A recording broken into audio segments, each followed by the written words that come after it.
네, 날씨 얘기 좀 해보려고 합니다. 너무 변덕스럽고 날씨가 네. 정말 어떻게 해야 될지 참 걱정입니다. 네, 폭우가 내리더니 지금 또 폭염이 온다고 하는데요.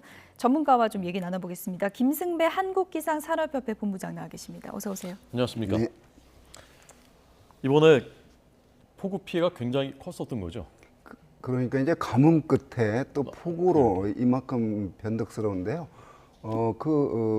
이번 그 장마 특징이 남부 지방은 폭염 속에 있고 중부 지방에 집중적으로 사나흘 비가 이어지고 북한은 우리 중부보다 더 많은 비가 왔거든요. 아, 그렇군요. 자, 그런 특징을 보였습니다. 네. 예, 중부지방은 그런데 또 제주 쪽은 또 비 한 방울 안 내렸다고 그렇습니다. 하던데요. 지난 그 6월 21일인가 제주 남쪽에 형성된 장마전선의 영향을 살짝 받았는데 예. 그때 비다운 비가 내리지 않았거든요. 그 장마전선은 일본 동쪽으로 사라져버리고 서쪽에서 새로 만들어진 그런 정체전선, 즉 장마전선 영향으로 지난 23일과 24일 한 차례 비가 왔고 그 뒤 29일부터 35일까지 중부지방에 300mm 넘는 비가 단시간에 내렸으니까 시간당 한 50mm 넘는 비가 중부지방 포천, 연천 내렸거든요. 이러면 분명히 홍수, 침수 피해가 나죠. 어김없이 침수 피해가 나타났습니다. 예. 그러니까 모자라도 걱정, 넘쳐도 걱정인 게 이게 비입니다. 네. 그러면 지금 남부지방은 여전히 가뭄이 심각한 상태이겠군요. 그렇습니다. 이 장마는 오늘 지금 밖에 나가면 굉장히 덥거든요. 공기가 확 다른데 네, 네. 덥고 습한 북태평양 고기압이 지금 우리나라 쪽으로 확장을 했기 때문에 장마전선이 위로 올라가고 비가 그쳤는데 남쪽에 다시 비가 오려면 이제 태풍을 기다려야 됩니다. 네.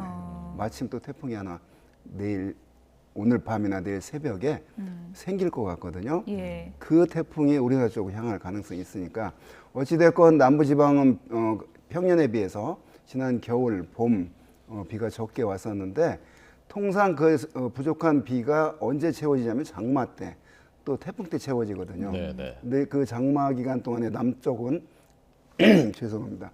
비를 놓쳤으니까 그 중부는 뭐 그런 대로 하여튼 비가 제법 많이 왔는데 네. 남부 지방에서는 이번 그 장마 기간 동안에 비가 내리지 못했는데 그 기상학적인 원인을 보면 그 덥고 습한 공기가 우리나라 남부 지방까지 덮여 있었거든요.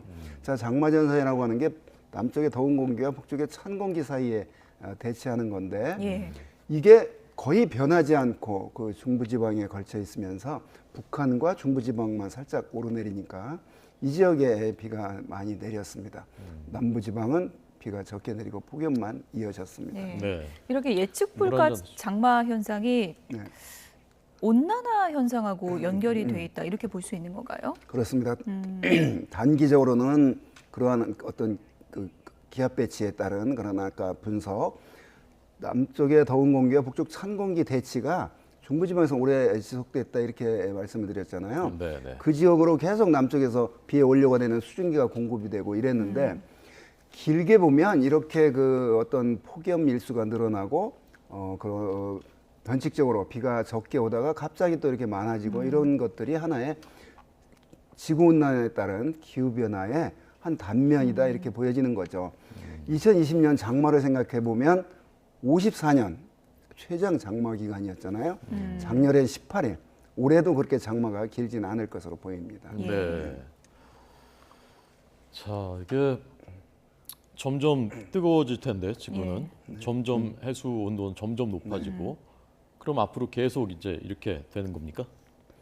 그러니까 과학자들이 말하기를 네. 이런 기후 변화로 이런 이상 기상 어디에선 폭우가 어디에선 가뭄이 또 어디에선 폭염이 또 어디에선 겨울철에 아주 극한적인 추위가 자주 빈발할 것이다. 그게 이제 언제 어디서 이제 이런 예측까지는 불가능한데 자 그래서 늘 그런 그 이상 기상이 늘어날 것이다. 여기에 대해서는 뭐 어느 누구도 이의를 달지 않습니다.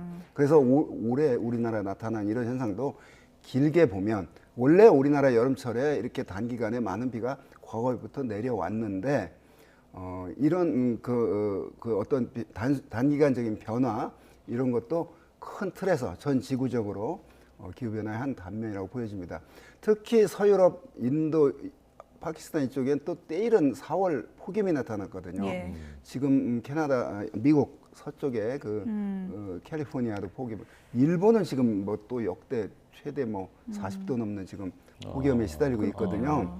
자, 이러한 전체적인 전지구적인 현상들을 보고 기후가 확실히 변해서 그 변화의 한 단면이다 이렇게 예. 말할 수 있습니다. 네. 요 며칠 폭우 때문에 난리였었는데 저희가 앞서도 속보로 전해드렸지만 또 주말에는 폭염이라 그러더라고요. 그렇습니다. 얼마나 기온이 오르는 겁니까? 지금 오늘이 1일인데 벌써 덥고 습한 공기가 이제 아까 장마가 거의 끝난 그 장마 전선이 올라갔다고 그랬잖아요.